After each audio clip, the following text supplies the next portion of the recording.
আজকের এই সমাবেশে যারা উপস্থিত হয়েছে তাদের আমাদের পার্টির পক্ষ থেকে রাজ্য কমিটির পক্ষ থেকে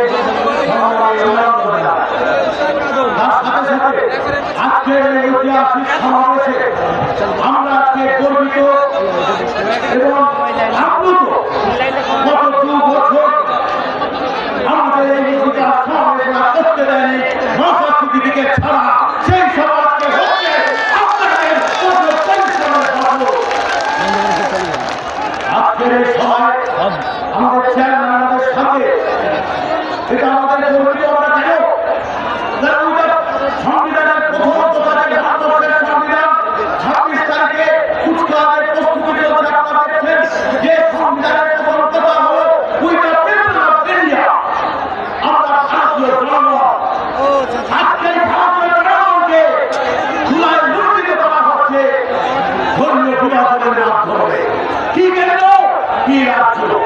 আসলে একটা সরকারের নৈতিক দায়িত্ব আমাদের সংবিধানের যে অধিকার, শিক্ষার অধিকার, স্বাস্থ্যের অধিকার, বাসস্থানের অধিকার, কর্মসংস্থানের অধিকার, সেই সমস্ত অধিকার যখন এরা দিতে ব্যর্থ তখন ওরা মানুষের মধ্যে বিভাজন সৃষ্টি করে একটা পুঁজিবাদী শ্রেণী কর্পোরেট পুঁজি দাসত্ব করার চেষ্টা করছে। তার জন্যই একে একে আইন জারি হচ্ছে।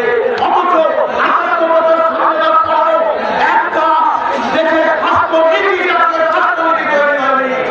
এই স্বাস্থ্যনীতি না হওয়ার ফলে আমার মা-বোনেরা আজকে রক্তস্রাবতায় ভুগছে, আজকে রক্তশূন্যতায় ভুগছে, কোনো স্বাস্থ্যের ব্যবস্থা নেই। 400 টাকা নিয়ে যাওয়া হয়েছে আর ইন্স্যুরেন্সের মধ্যে ৮০ টাকা নিয়ে যাওয়া হচ্ছে রেলের চালে, যেটা আমাদের অধিকার। সেই অধিকারকে সুনিশ্চিত করার জন্য আজকের এই সমাবেশ। সেই সমাবেশ থেকে আমাদের শপথ নিতে হবে। যে ব্যক্তি বাংলার হত্যাকারীকে দেখে ঘৃণা করে না, প্রতিবাদ করে না, যে ব্যক্তি অবহেলার মৃত্যু দেখে অবহেলার মৃত্যু দেখে ঘৃণা করে না, প্রতিবাদ করে না, আমি তাদের ঘৃণা করি। যারা 22 সালে এই 21 জানুয়ারি রাস্তায় উঠে সহযোগিতা টানতে টানতে হাসতে পেরেছিল, তারা প্রতিবাদ করেনি, আমি তাদের ঘৃণা করি। যে কিনা তার শিশুরা শনাক্ত করতে দ্বিধা প্রকাশ করে, আমি তাদের ঘৃণা করি। হে মমতা ব্যানার্জি, তুমি জেনে রাখো, তুমি এই রাজ্য থেকে শিক্ষা চুরি করেছো, স্বাস্থ্য চুরি করেছো, স্বাস্থ্যের অধিকার চুরি করেছো, ধর্মের অধিকার চুরি করেছো, সমস্ত দেশটাকে লুটেরাদের কাছে বেঁচে দিচ্ছ। আমরা এখানে ফিরে যাবো না। আজকের এই সভা থেকে আমাদের শপথ নিতে হবে যে আজকে আমাদের সেই সভা থেকে শপথ নিতে হবে একটাই, যে তোমরা যতই চেষ্টা করো, যতই চক্রান্ত করো, আইএসএফের কর্মীদের দাবায় রাখতে পারবে না। আমরা লড়াই করবো, লড়াই জিতবো।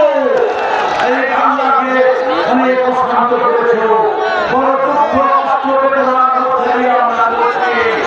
এই বাংলাতে স্বাধীনতা আন্দোলিত হয়েছে 36 সালের বাংলাতে। আমরা আইএসএফের নেতৃত্বে তৃণমূলকে বিরোধী মহাজোটের মাধ্যমে আমরা নতুন বাংলাকে ফিরিয়ে দেব আপনাদের সামনে। এই কথা দৃঢ়তার সাথে আপনাদের যেতে চাই। অনেক দুঃখ, অনেক কষ্ট, বেদনা আছে আমাদের বাংলা জুড়ে, তারা শেষ করবো। বাঁচবো বাঁচবো রে আমরা, বাঁচবো বাঁচবো রে আমরা, বাঁচবো রে বাংলা বুঝতে পারবো রে নয়া বাংলা ওই বাঁচবো রে আমরা। সবাইকে জানিয়ে আমার পুরো শেষ করছি। এই তো আপনি আমার আইসে ধন্যবাদ, নষ্টদিকে ধন্যবাদ। অসংখ্য ধন্যবাদ মাননীয় তাপস ব্যানার্জি মহাশয়কে। আমাদের লড়াই চলছে। এখন বক্তব্য রাখবেন ইন্ডিয়ান সেকুলার ফ্রন্টের সাধারণ সম্পাদক বিশ্বজিৎ মাইতি মহাশয়। মাইক্রোফোন আসতে জন্য বিশ্বজিৎ মাইতি মহাশয়।